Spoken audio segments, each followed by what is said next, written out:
John Torres here with NBC News on my daily doc where I cover topics concerning the coronavirus, concerning your health, and hopefully giving you information that you can use for you, your family, your loved ones, your community to get through this pandemic sooner rather than later, as healthy as possible, and hopefully helping each other out. Now, I'm going to talk about a variety of topics today and answer questions. If you have questions, please send them our way. I'll try to get to as many of those as possible.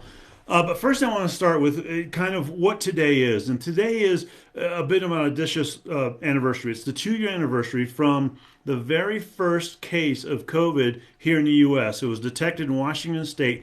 And if you remember back in 2020, and we're talking January 20th, 2020, the first case was taken from somebody who had gotten a sample done, in other words, a test for COVID, on January 18th, and 2 days later it was confirmed positive, the first case here in the U.S.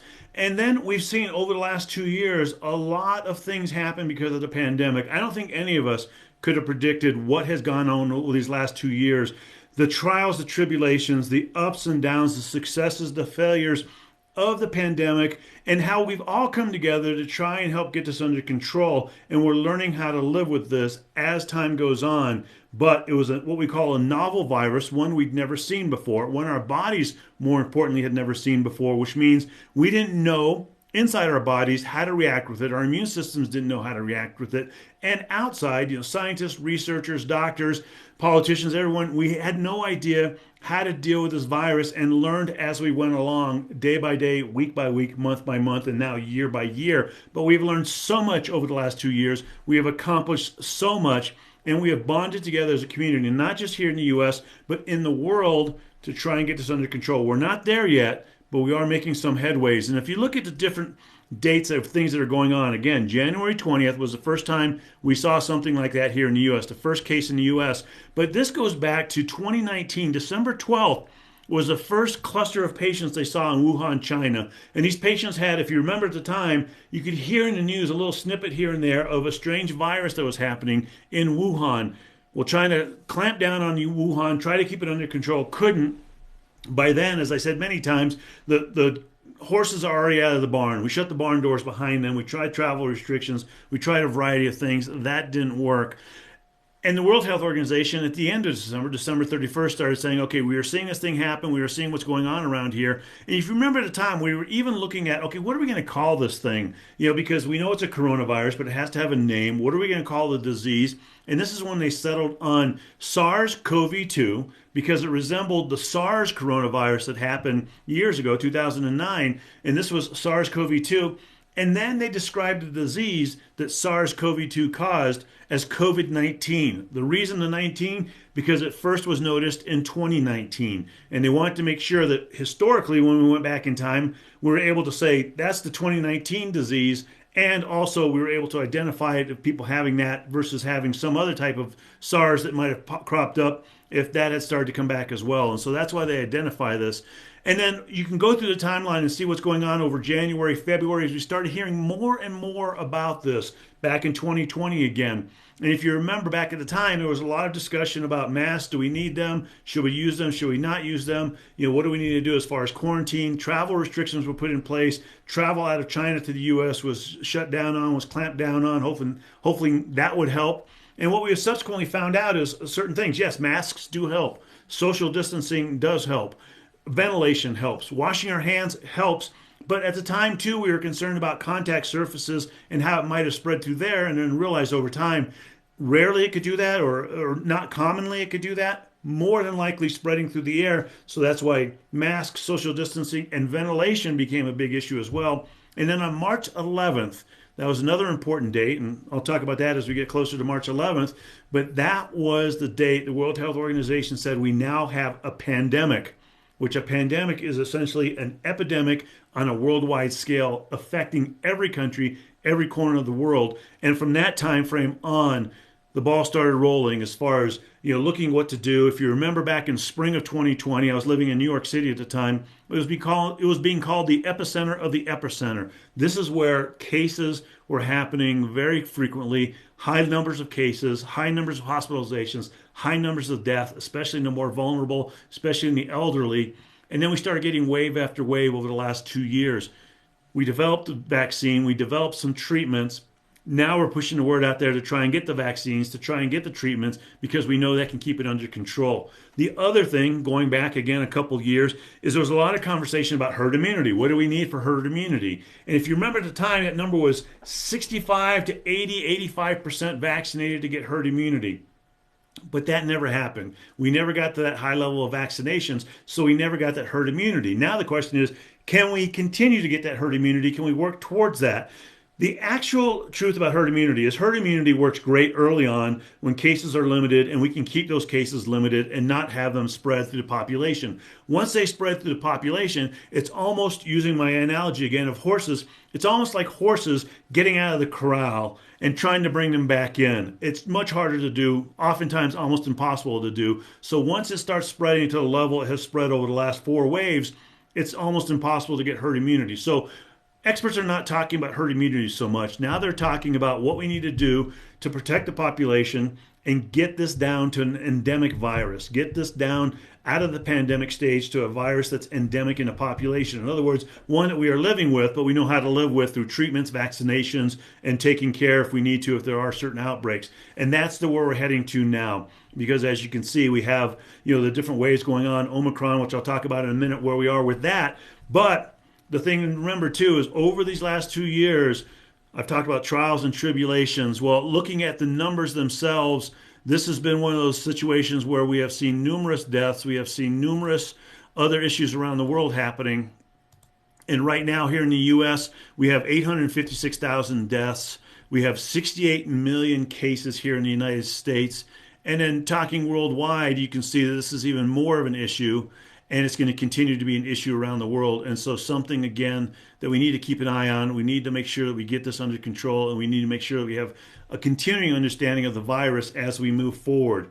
Now, to try and do that, the CDC today came out with some information about where we are with things and what we need to do and where we need to go. And here's what they decided today they came out with. So cases today, this is daily case numbers over a 7-day average. Right now, we're at 744,600 cases. That's a 5% drop from what we saw a week ago. That's fantastic. It is coming down. The concern is it going to continue to come down, or is it going to rise up again? And so we need to keep an eye on that. Hospital admissions, 21,000 a day. That's a 1% increase. And so that's going up a little bit. Deaths, 1,700 a day. And we've seen that stay level pretty much throughout. Now, here's a note of interest. If you look at the Delta wave versus the Omicron wave, which we have right now, the Delta wave was the one we had a few months ago. The Delta wave, and particularly last year when we were having our post-holiday curve numbers, case numbers, you saw hospitalizations around the same, maybe even higher.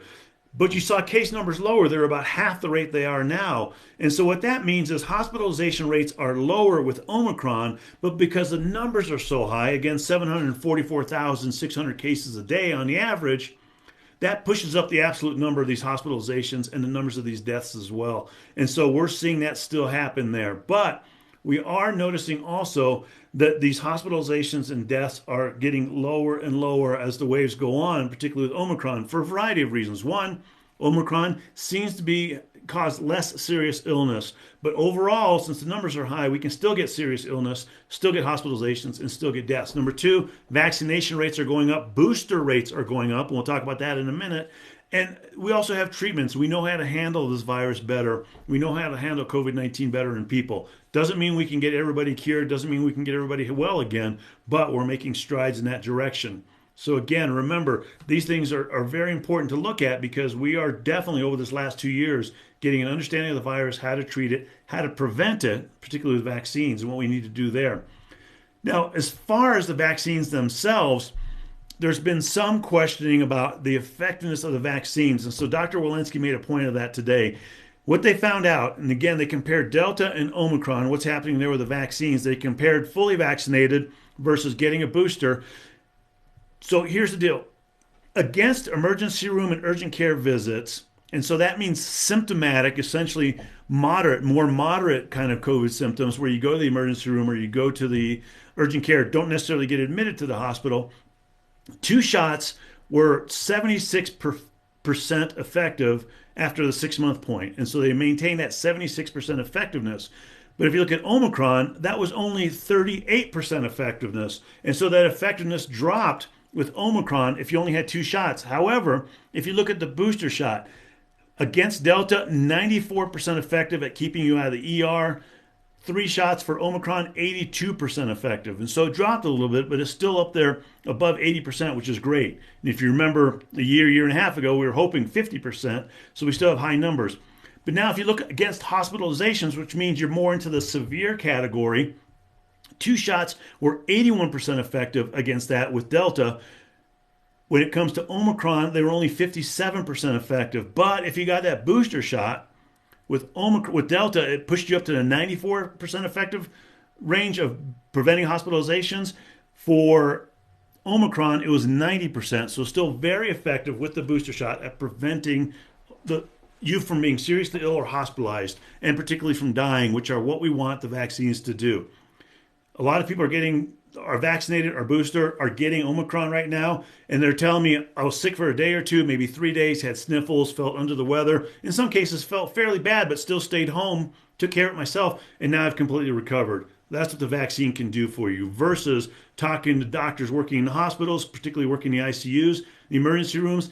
They are seeing high numbers of cases, high percentage of cases of people who are unvaccinated, who are seriously ill, getting hospitalized, and unfortunately dying from this as well.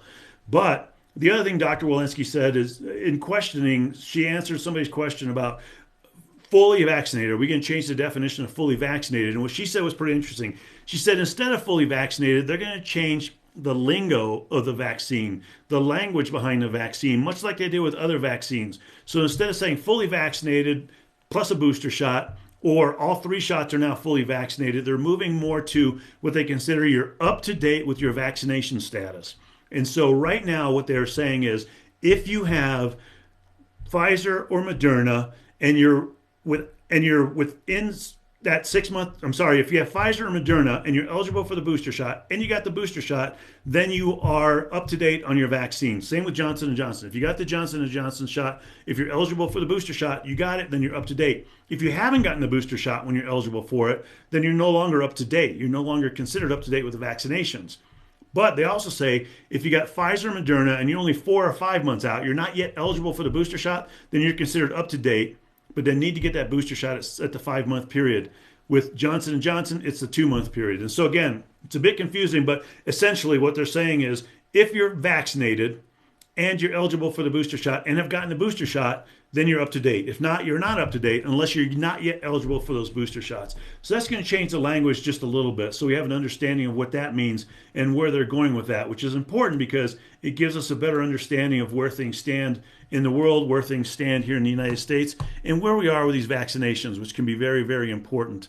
So again, remember, we are looking at this right now. We are trying to figure out where we are with all this and what all this means as far as the virus, the pandemic, and what's happening. And if you look worldwide here, and again, I mentioned the numbers here in the U.S., if you look worldwide, again, over this 2-year period, 344 million cases worldwide, 344 million cases, deaths, 5.5, almost 5.6 million deaths.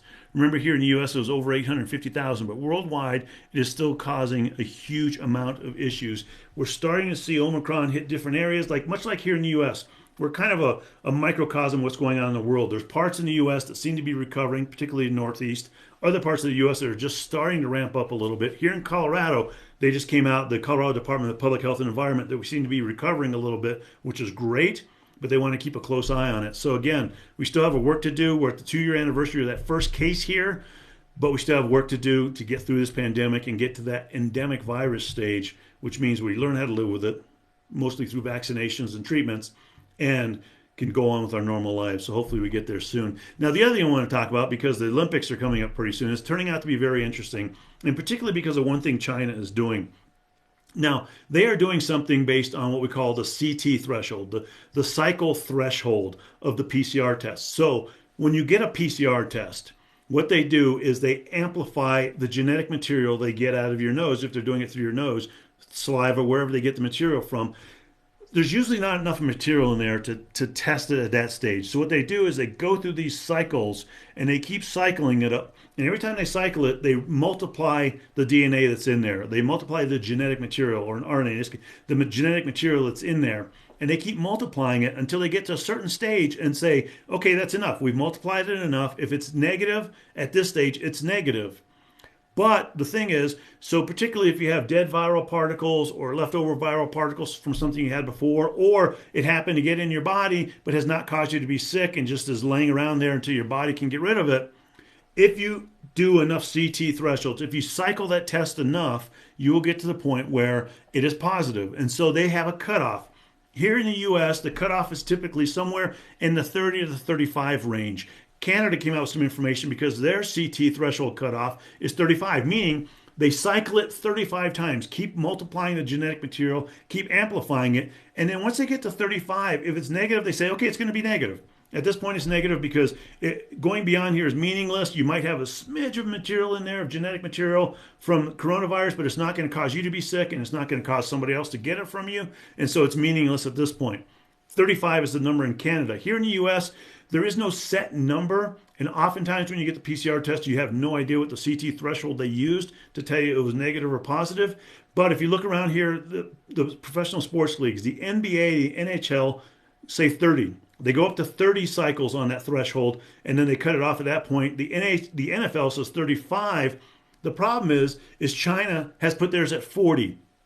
And so they do 5 to 10 more cycles than we do, just amplifying the material, which means if there is just even the slightest amount of material in there, it's going to amplify up, which doesn't mean you're sick. And as a matter of fact, you could be recovering from it from 2 months ago, be perfectly fine, not be contagious, but still have dead viral particles in your body that your body's getting rid of. And if they amplify it enough, it's going to go positive on the test. And that's what's happening in China. And what we're seeing is people going over there to work the Olympics are getting off the airplane, testing negative. Canada just raised the alarm. They're testing negative in Canada, getting over there and testing positive because they cycle it that many more times. And if they test positive, they put them into quarantine or they put them into isolation in their government-run isolation hotels, and they're there until they can test negative. But the problem is if they keep testing that 40 CT threshold cycle, they're going to keep testing positive. So we have no idea how long they're going to be in there. The concern is, will that be happening to athletes as well? Will they get over there,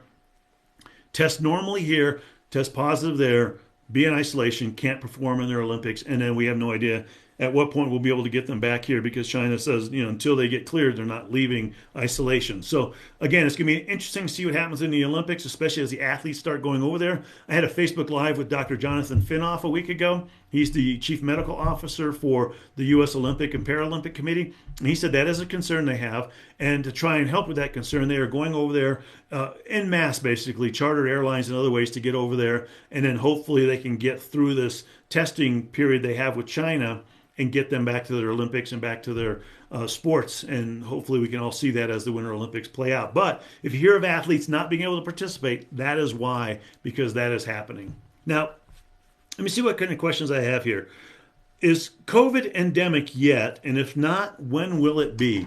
And that's what we talked about. So right now, COVID is still a pandemic. It is not an endemic virus. And you can't say, like we talk about, we have a pandemic. We don't say we have an endemic. We just talk about the virus being endemic, meaning it is here in our area. It is here in the country. It's here in the world. And we're never going to get rid of it, but we learn to live with it. We don't have outbreaks. We don't have people dying at the rate they are now. We don't have people hospitalized at the rate they are now. And we don't have people case numbers at the rate they are now. The way it becomes endemic is usually through vaccinations or natural immunity, and people end up getting sick enough they recover from it, and they get that natural immunity. We're not sure how long for, but it protects them. Now, when it becomes an endemic virus, what typically happens is we'll see cases still go up, not quite as high as they are now, but hospitalizations and death rates won't be going up nearly as high, if at all. And one of the best things to think about the cold. Think about the flu. There's a lot of endemic viruses out there that can cause cases but don't cause hospitalizations and deaths at the level that we're seeing right now in the pandemic. We don't know when we're going to get to that, but the thinking is we're going to get to that fairly soon here. Hopefully summertime, fall time, we start seeing that. concern is we might see that here in the U.S. before we see it in other parts of the world. And so we need to make sure that we get a handle on what's going on around the world and listen to the World Health Organization when they talk about vaccinations around the world. So we will know we're there. Again, when we see case numbers go up a little bit, hospitalizations and deaths do not go up. And then we know we're at the stage of the endemic virus.